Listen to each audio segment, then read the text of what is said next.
Hi everyone! It is a wet and soggy Thursday afternoon here, and we're going to do a peek in the creek. I'm here at Donkey Creek in Gig Harbor, Washington, taking a look at the chum salmon that are making their way upstream. And we've got a really nice high tide here, which is the time of day that the salmon really choose to migrate up. And here I'm standing on the platform, and we should have a good view of some of these fish. So let me turn it around here so that we can see what's happening. Of course, it's just absolutely raining, but take a look. The salmon don't mind at all. There are plenty of fish here in the creek making their way up. Of course, the rain makes it pretty difficult to focus on them and see clearly what we're seeing, but rest assured, there are fish here. We're on this high tide, we're standing about where the salt water really kind of ends. And so the fish have had it pretty easy this way. The saltwater kind of influx slows down the flow of the creek and lifts it up, so they're able to swim a lot easier upstream. You'll notice there's not a whole lot of splashing and thrashing going on here at this stage. They're able to just kind of swim slowly. They can rest, they can maintain their position. So these fish are not going very far. They're going to be traveling up this part of the creek. They're going to head underneath Harborview Drive, and then they're going to follow the creek bed up until they find the right kind of gravel. The females will select a spot and then dig a nest called a red with her tail. And then when she's selected just the most handsomest male of them all, she will lay her eggs and he will fertilize them instantaneously. The eggs harden very quickly, and so that fertilization has to happen immediately. Otherwise, the eggs will harden and then they won't be viable. So at this stage, some of the salmon are starting to develop fungal skin infections. That's really common, and that's the whiteness that you see on the fish. In their kind of bright spawning colors, the males have this beautiful purple or maroon splashing down their sides, and the females have a nice dark black bar. So that's one way that you can tell them apart. The other is to take a close look at their skulls. The males have a larger kype or hooked nose, and the females is a little bit smaller. The males also have bigger teeth. So it's kind of interesting that they do develop teeth at all, because this stage of their life, they're not eating. In fact, most of their digestive system has withered away to nothing, so their stomachs have shriveled up. Their intestines are all but gone. It is very hard to be a salmon at this stage of the game. And it's really all about maximizing their reproductive potential. So the more space they can allocate towards eggs or sperm, the more successful they may be in having their next generation survive. So female salmon will lay about 3,000 eggs or so in a number of small reds. And she's looking for gravel that's about the same size as the eggs. So right here, not a great spot. We have a lot of sand in this section, as well as some more kind of rocky cobble. They're going to need to travel a little farther upstream in order to do that. Then we also have this remote site incubator here. It's not running currently, and I don't believe it's running this year, but somebody can correct me on that. It's run by the Fishermen's Club, and they get 1 million salmon each year from the hatchery, though there's been a moratorium on that because of some disease outbreak at the hatchery. So I think they said they're doing a 3-year pause on it. But in a normal year, they'd get about 1 million eggs, and those eggs would develop in those barrels, safe from predators, safe from torrential water flow. They kind of control for all of the things that make it very difficult for salmon to survive the first couple months of their life from egg to fry stage. And then when the little babies in those barrels hatch and absorb their yolk sacs and get ready to head out and find food in the stream, they get to go on a little water slide adventure, and they swim to the top of those barrels and they overflow out. And once they're in the stream, their life is identical to their wild counterparts. They just kind of eliminate the first stage of their life where they are the most vulnerable. So great to see. What I think I'm going to do is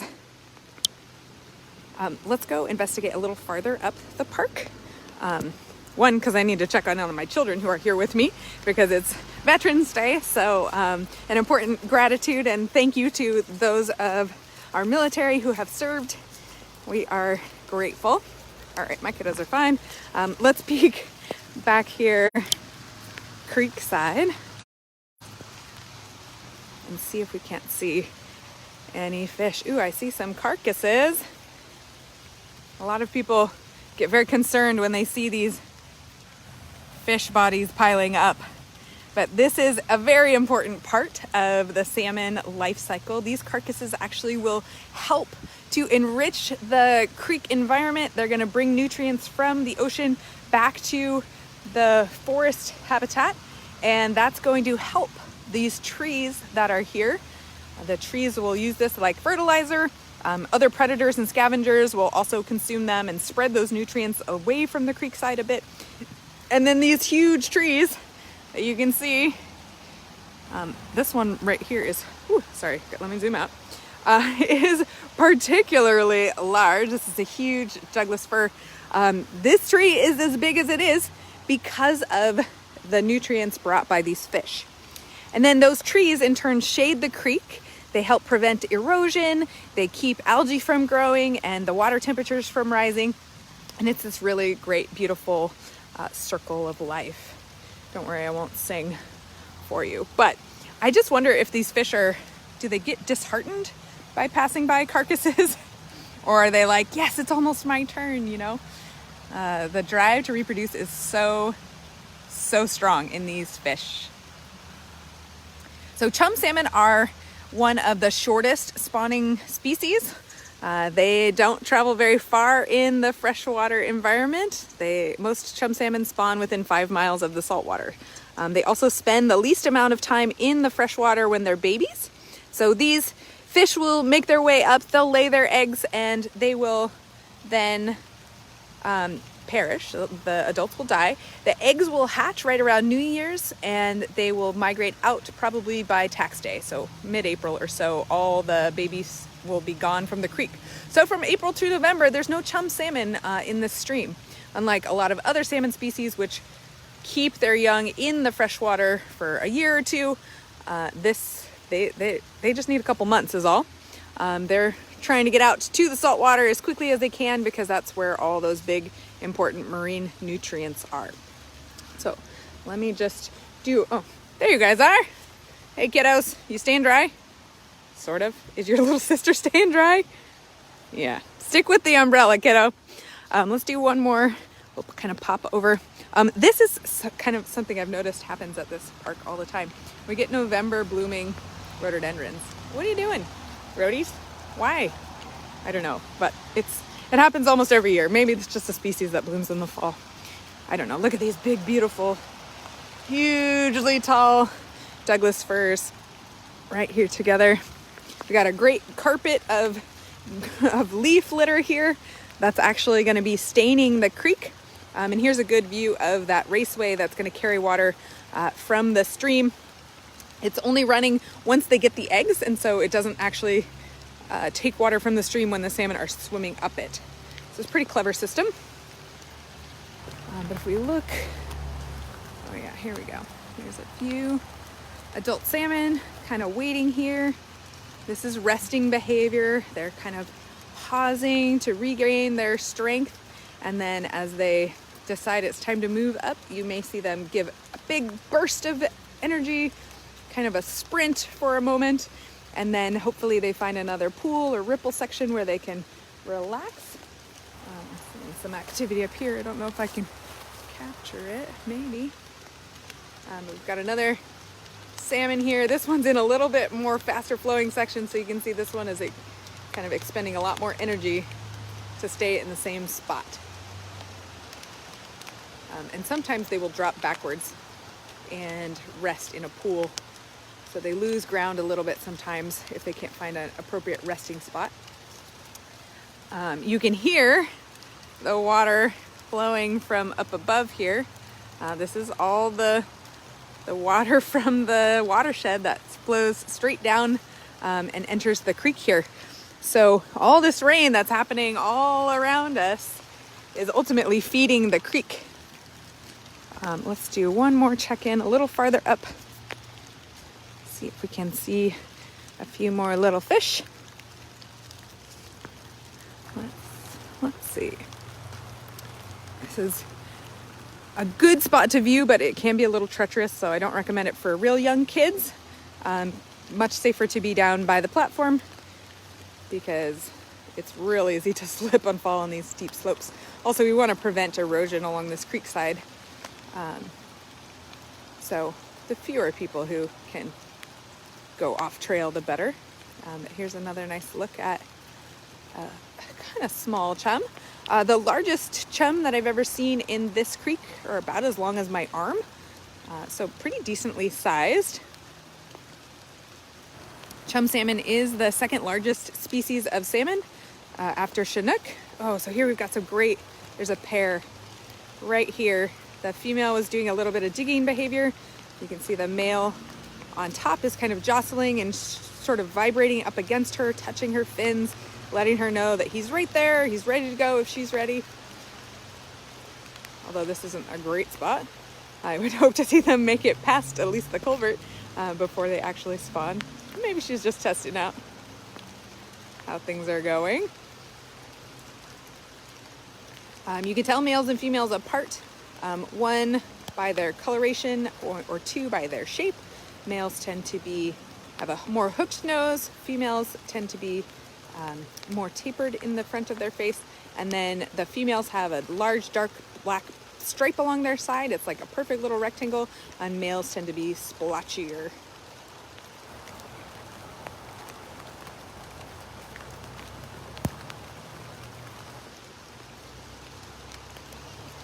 If you have any questions you want to post in the feed, I'm happy to answer those for you.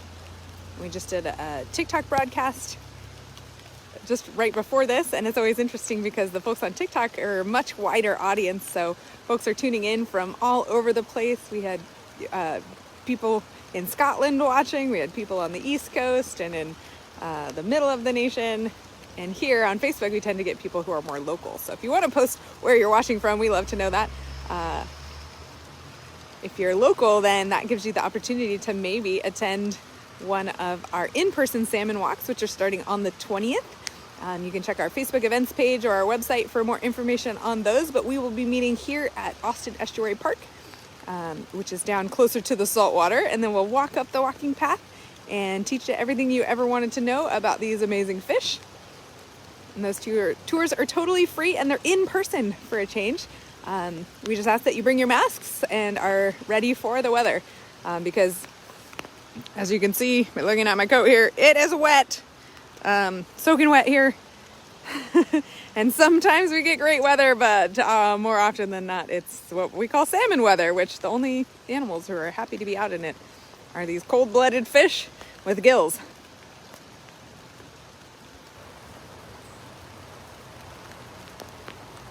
So we'll be doing those salmon tours for a couple of weekends, basically heading into December when the salmon run kind of stops. Historically, the chum salmon here have been returning about mid-November, and so these ones are early. It's kind of interesting that we're seeing a more quick return. Other places that you can view salmon in the greater Gig Harbor area, there are some really great salmon chum spawning grounds in Kitsap County. I highly recommend Chico Creek. They get about between 30 and 80,000 chum salmon returning each year. It is way bigger return than we see here at Donkey Creek. So if you want kind of more guaranteed, got a little splish splashing over here. Another female. So if you want guaranteed fish sightings, Chico Creek is your spot. And there's a number of places along the creek that you can view them. But Salmon Viewing Park near the golf club, the golf course road, is one of the better spots.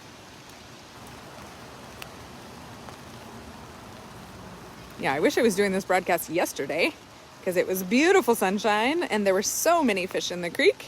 I popped by and was able to film them a little bit. So be watching for those posts coming a little bit later. But for a live broadcast, at least we get to see something, even if we are suffering through all the rain. Not you. You're hopefully home warm and cozy. And again, there's really great signage along this creek, so don't feel like you have to wait for a Harbor Wild Watch tour. You can walk along and observe the kind of literature that's posted about That'll give you a really good understanding of what's happening with these fish. And Stina, our wonderful artistic Stina, designed all those signs.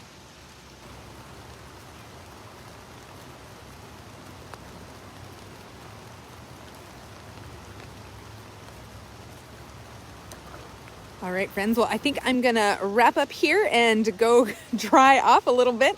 Another reminder that you can come visit us at the Harbor Wild Watch offices, at our nature center, at the Scansey Visitor and Interpretive Center right in downtown Gig Harbor. If you pop by from 10 to 4, Wednesday through Saturday, you can come on in and see our touch tanks, ask us questions.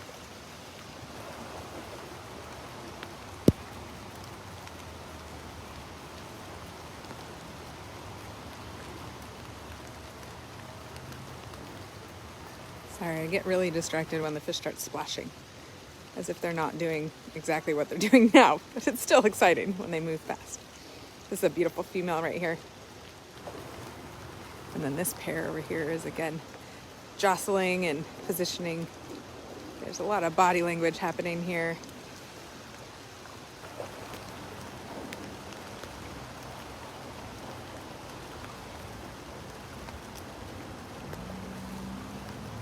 All right, friends, I'm going to go get dry, but thanks for tuning in today. If you enjoyed this broadcast and you want to donate to our organization, we are a nonprofit, and you can do that on our website, harborwildwatch.org. We also have a Venmo at Harbor Wild Watch. Just make sure it's on the business tab. And other than that, we'll see you soon for another fun peek into the creek.